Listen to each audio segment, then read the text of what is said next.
બંને પગ કપાઈ ગયા હોવા છતાં આંખોમાં ઓલિમ્પિકમાં ભારતનું પ્રતિનિધિત્વ કરવાનો અડગ સંકલ્પ. આ કહાની છે વાવ-થરાદ જિલ્લાના યુવાન દિવ્યાંગ ખેલાડી ગગદાસ પરમારની.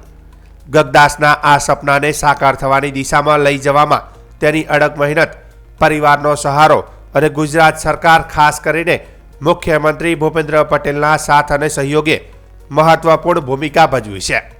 ગગદાસ રોજ સવારે 100 અને 200 મીટર રેસની કઠોર તૈયારી કરે છે. તેના મનમાં એક જ સંકલ્પ છે કે ઓલિમ્પિકમાં ભારતનું પ્રતિનિધિત્વ કરીને ગુજરાત અને દેશનું નામ રોશન કરવું. દિવ્યાંગ ગગદાસ પરમારની કરુણ ઘટના આજે તેના આત્મવિશ્વાસ, પરિવારની હૂંફ અને સરકારના સહકારથી પ્રેરણાદાયક સફળતા કથામાં રૂપાંતરિત થઈ છે.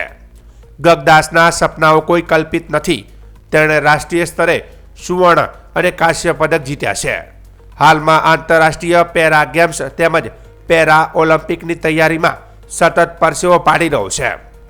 વાવ-થરાદ જિલ્લાના ખેતમજૂર થાનાભાઈ પરમારના દીકરા ગગદાસ માટે વર્ષ 2017 જીવન બદલાવનાર સાબિત થયું. વીજળીનો કરંટ લાગતા તેના બંને પગ ઘૂંટણની નીચેના ભાગથી બળી ગયા અને કપાવવા પડ્યા. આ અકસ્માતે સમગ્ર પરિવાર પર આઘાત વરસાવ્યો. પરિવારે સતત 2 વર્ષ સુધી સારવાર કરી અને પોતાની ગજા બહારના અંદાજે 8 થી 10 લાખ રૂપિયાનો ખર્ચ કરીને દીકરાને નવજીવન આપ્યું. આજે એ દીકરો ગુજરાતને ગૌરવ અપાવવાની ક્ષમતા ધરાવે છે. બંને પગ ગુમાવ્યા પછી પણ ગગદાસનો આત્મવિશ્વાસ ક્યારે ડગમગ્યો નહીં. અભ્યાસ માટે તે પાલનપુર ગયો અને વિદ્યા મંદિર શાળાની દિવ્યાંગો માટેની હોસ્ટેલમાં રહી ભણતો રહ્યો.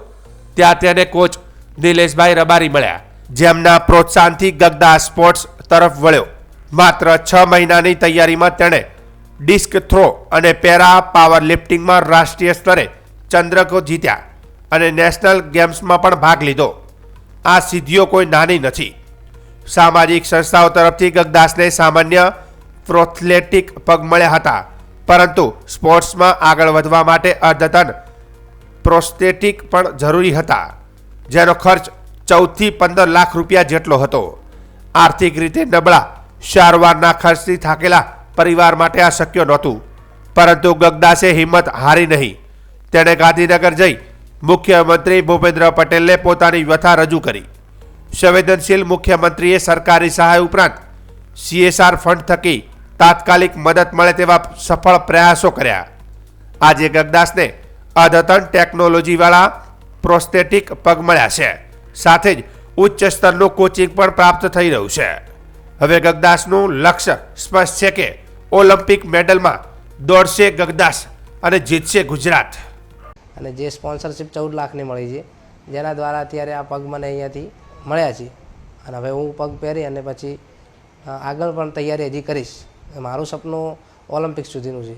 મારી આર્થિક પરિસ્થિતિ નબળી હતી અને હું પણ સ્પોર્ટ્સ લેવલે મારા પપ્પા મને મજૂરી કરીને આટલા સુધી લાવ્યા છે.